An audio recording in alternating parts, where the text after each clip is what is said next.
फांसी दो, फांसी दो, फांसी दो, फांसी दो, खड़ा रहे चोरों को फांसी दो, फांसी दो, फांसी दो, और बैंक के हत्यारों को फांसी दो, फांसी दो, फांसी दो, आवाज दो, बैंक के हत्यारों पे हल्ला बोल, इस सिस्टम के गठजोड़ पर हल्ला बोल, वो माफिया जाओ, होश में आओ, होश में आओ, भ्रष्टाचारी होश में आओ।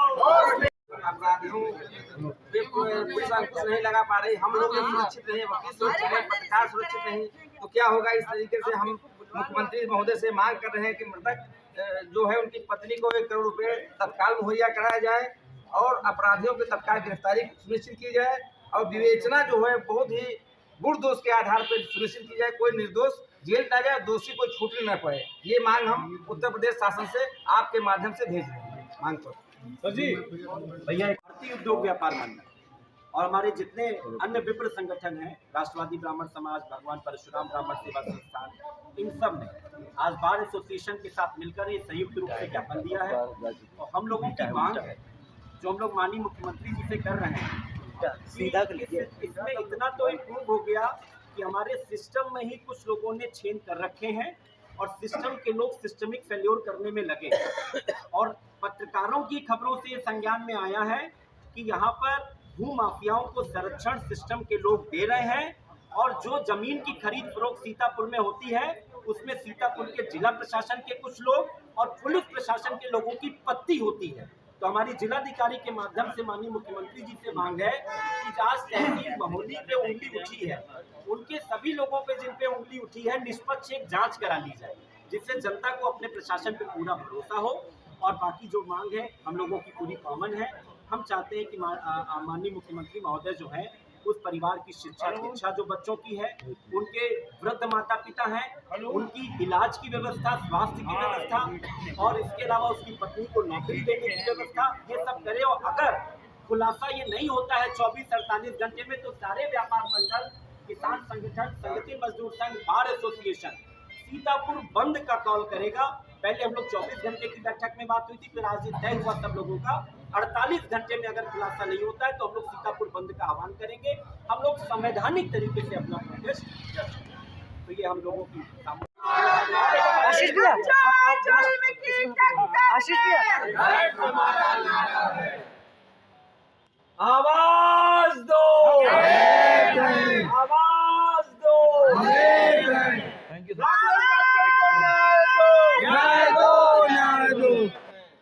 सलाम करते हुए, क्योंकि वो एक काम कर रहे थे, जैसा समझ पाई हूँ कि वो आरटीआई एक्टिविस्ट थे और भू माफियाओं के खिलाफ एक तरह से खबरें लिख रहे थे। तो अगर लिखना हत्या का कारण बनेगा इस देश में, हमारे सीतापुर में, वो बहुत कठिन परीक्षा है, बहुत कठिन घड़ी है। लिखना तो हमें मजबूत करता है और अगर हमारे पत्रकार साथियों पर तमाम तरह की कई बातें, कई दिक्कतें हो सकती हैं, लेकिन हत्या किसी की भी नामंजूर होना चाहिए एक सभ्य समाज में। तो इस सीतापुर शहर में आरटीआई एक्टिविस्ट और पत्रकार होने के कारण किसी की हत्या को मेरे ख्याल से सीतापुर कतई मंजूर नहीं करेगा। और निश्चित ही ये आंदोलन, अगर जब तक वो दोषी पकड़कर सामने नहीं आते हैं, न्यायपूर्ण तरीके से, निष्पक्ष तरीके से तहकीकात नहीं होता है, पारदर्शी तरीके से आम जन के सामने तहकीकात को नहीं लाया जाता है, तो यहाँ जिलाधिकारी कार्यालय के सामने ये उंगली लगातार उठेगी और पूरे सीतापुर की जनता की उठेगी। हमें उम्मीद है कि हमारा जिला प्रशासन कम से कम इतनी संवेदनशीलता दिखाएगा। पूरा सीतापुर शहर बिना किसी तहकीकात के दिखता है कि कैसे भू माफियाओं का कब्जा बढ़ रहा है। आप बाईपास पे एक चक्कर लगाइए, आपको कब्जेदारी दिखेगी। तो सवाल तो है पूरे हमारे जिला प्रशासन पर, क्यों नहीं दिखाई देता कब्जेदारी जो मुझ जैसी साधारण महिला को दिखता है। तो सवाल तो खड़ा है और इनके लिए भी परीक्षा की घड़ी है। तमाम भू माफियाओं का पर्दाफाश करें और राघवेंद्र को न्याय दे और सम्मानपूर्ण तरीके से मुआवजा दे, जिससे कि उसका बिखरता परिवार थोड़ी हिम्मत पा जाए और जिंदगी के आगे के रास्ते तय कर सके। क्योंकि मेरा भी परिवार मेरे खुद के पति पत्रकारिता से जुड़े हुए हैं, तो वाकई राघवेंद्र जी के लिए तो एक सच्चे कलम की सिपाही की ये हत्या हुई है, जो कि काफी निंदनीय है। मैं इस घटना का घोर निंदा करती हूँ और सरकार से ये मांग करती हूँ कि जल्द से जल्द राघवेंद्र जी के हत्यारों की गिरफ्तारी हो, उनकी पत्नी को सरकारी नौकरी दी जाए और कम से कम 1 करोड़ रुपए का मुआवजा उस पीड़ित परिवार को दिया जाए। बढ़ते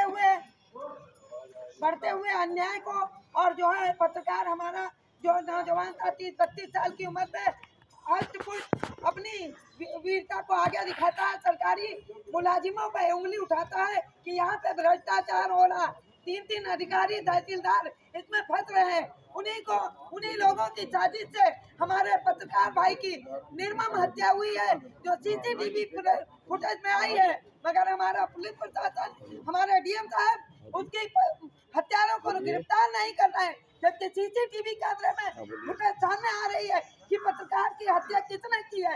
मगर हमारा प्रशासन, हमारा शासन आंख बंद किए बैठा है और हमारे पत्रकार भाई को निष्पक्ष बोलने नहीं दे रहा।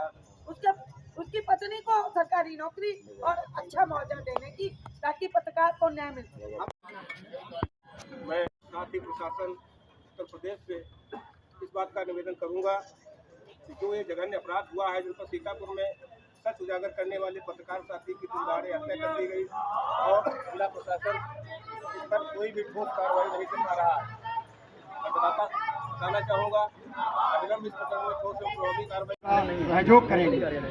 वाहिगुरु जी का खालसा, वाहिगुरु जी की फतेह। अल्पना जी हैं किसान से, उनसे भी निवेदन है कि वो और गुंडे थाना और तहसीलों पर अभी आपको इसी घटना से लग रहा होगा कब्जा किए हुए हैं। आखिर ये सब करते रहे राघवेंद्र जी, RTI लगाते रहे, अपराध के विरुद्ध बोलते रहे, अभी तक उस पर कोई कार्रवाई न होना ये दर्शा रहा है कि बहुत बड़ा गठजोड़ बदमाश, भ्रष्टाचारी और भूमाफियाओं का थाना तहसीलों पर व्याप्त है।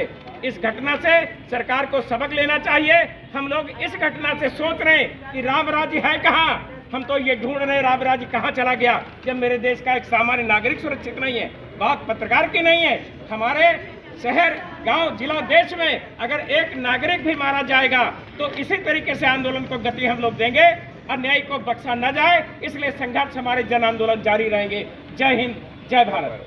हमारे मध्य 12 संशोधन के हत्या हुई है, इसका निर्मम विरोध करती हूँ और ये भी कहना चाहती हूँ कि शासन और प्रशासन को उनके घर वालों का देखरेख करनी चाहिए। दूसरी चीज़ ये बताना चाह रही हूँ कि इस शासन काल में पत्रकार ही की नहीं बल्कि वकीलों की भी हर जगह हत्या की जा रही है। वकील हो और हमारे समाज की भी लोगों की कई जगह हत्या की गई है। यानी कि मैं ये समझती हूँ कि अगर सरकार और प्रशासन अगर सख्त नहीं हुआ तो इस शासन में और प्रशासन में जो शासन में हो रही है, हर व्यक्ति, कोई व्यक्ति सेफ नहीं है। जब दिन दिहाड़े एक पत्रकार की हत्या की जा सकती है तो एक आम जनता का, जैसे एक आम नागरिक की तो कोई वैल्यू ही नहीं है। इसलिए भूमाफियाओं को सख्त सजा दी जाए और जहाँ जहाँ भूमाफियाओं ने कब्जा कर रखा है उसको हटाया जाए। और पत्रकार महोदय जो इस समय हमारे बीच नहीं है, मैं उनको श्रद्धा सुमन अर्पित करती हूँ और उनके परिवार वालों के लिए ये प्रशासन और शासन से ये आह्वान करती हूँ कि अगर 48 घंटों के अंदर उन्होंने कोई निर्णय नहीं लिया गया और सच को उजागर नहीं किया गया तो हम लोग जो है चक्का जाम करेंगे अपने वकील साथियों के साथ, अपने विकास साथियों के साथ, अपने किसान साथियों के साथ। शहर में जगह जगह चक्का जाम करेंगे और सीतापुर बंद का आह्वान करेंगे। धन्यवाद। हमारे मध्य जो विनीत दीक्षित जी हैं, कांग्रेस नेता, आज जो सीतापुर में घटना हुई है, शायद जिला प्रशासन तो शर्मसार होगा, उसके साथ साथ यहाँ की जनता भी बहुत शर्मसार है, क्योंकि ये चौथे स्तंभ पर जो हमला है वो कहीं ना कहीं लगता है कि संविधान हमारा खतरे में है। आज हम सब लोग इकट्ठा हैं। पत्रकार जगत में एक ऐसी हताशा है, जो लोग नौजवान अपने घर से निकलकर एक स्वस्थ समाज होता है उसकी आवाज़ उठाने का प्रयास करता है और उसकी निर्मम हत्या हो जाती है, तो ये कहीं ना कहीं हम सब के लिए शर्म करने की बात है। आज जहाँ भूमाफियाओं की बात आती है, जब यहाँ पे प्रतिनिधि आवाज़ उठाते हैं भूमाफियाओं के खिलाफ तो उनको जेल में डाल दिया जाता है। तो आज कहाँ है तंत्र, कहाँ है लोकतंत्र, कहाँ है पुलिस प्रशासन, वो कौन है? जिला प्रशासन, डीएम साहब, हमारे तहसीलदार साहब, एसडीएम साहब, एडीएम साहब, ये सब कहाँ है? कहाँ कहीं दिख ही नहीं रहे समाज के अंदर कि जाए उस परिवार को जो मुआवजे की बात हुई है। आज तीसरा दिन है, उस परिवार के लिए कहीं किसी के लिए एक शब्द नहीं आया कि उसको हम 1 करोड़ का मुआवजा देने जा रहे हैं। उनके परिवार की पूरी जिम्मेदारी उठाएगी जिला प्रशासन और उसकी वाइफ को सरकारी नौकरी। ये हम लोगों की मांग है, इसको जल्दी पूरा किया जाए। शिवनाथ, हम लोग के मत जिलाध्यक्ष सरदार